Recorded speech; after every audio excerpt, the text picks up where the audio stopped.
কি দিবেন সুবহানাল্লাহ পড়েন। এজন্য রব্বুল আলামিন বলেন ফাকাইফা ইযা জিনা মিন কুল্লি উম্মাতিন বিশাহীদিন ওয়া জিনা বিকা আলা হাউলাই শাহীদা।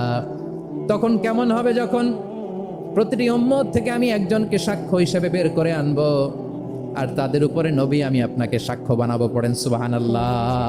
আল্লাহ তাআলা কিয়ামতের দিন সাইয়েদনা নূহ আলাইহিস সালামকে বলবেন, নূহ তুমি কি দাওয়াত পৌঁছিয়েছো তোমার উম্মতের কাছে?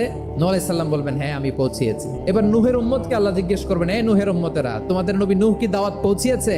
নূহের উম্মত বলবে, না আল্লাহ, আমাদের কাছে কোনো সতর্ককারী আসে নাই, কোনো নবী টবি আসে নাই, কোনো দাওয়াতও আমরা পাই নাই, আপনারাও চিনি নাই, জান্নাতও চিনি নাই, জাহান্নামও চিনি নাই।